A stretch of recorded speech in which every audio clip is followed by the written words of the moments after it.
you tell us a bit more about your vision for a better, more unified data stack? What was your strategy? What goals did you set out for this unified data ecosystem? Yep. So aspirationally, right, as you set up an ecosystem, one of our mantras has been we have to be able to do four things coherently, consistently, and authoritatively in one ecosystem.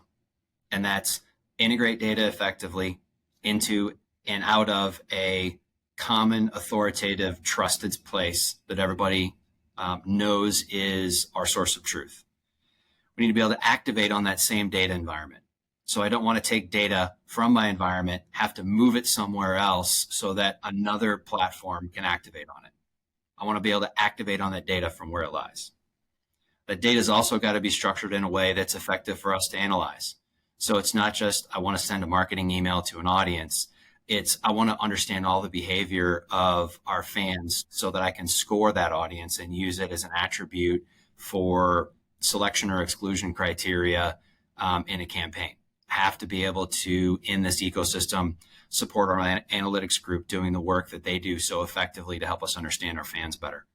And then to help the organization understand and visualize data, also on the same kind of repository and source of truth.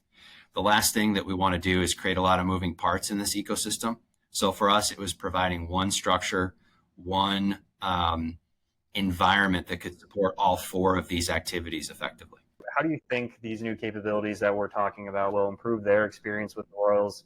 What new benefits are you excited to bring to your fans that, potentially those listening, no matter what industry they're a part of, could also achieve with the right focus and capabilities and tools in place? Yeah, I'm going to offer an interesting combination of things here.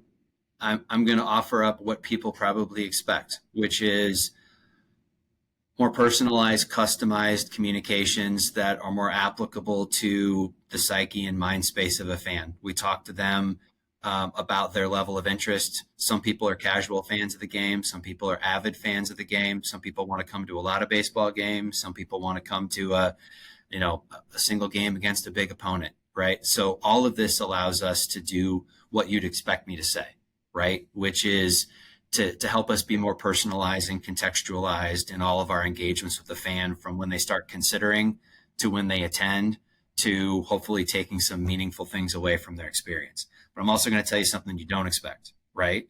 Which is to actually start driving some choice bias and actually removing some of the noise and complexity around the things that bombard a fan. Sometimes we think all this information allows us to throw a million ideas at a fan and see which one sticks. Sometimes that doesn't resonate, right? Sometimes that gets in the way of a true impact for a fan. So part of what we do with this whole thing is we actually can start to analyze information and remove things that we can statistically and analytically show aren't working and maybe detracting from the overall experience of a fan. It could be maybe we need less different food items in the stadium. Fans might spend just as much money or more money if there wasn't so much choice, right?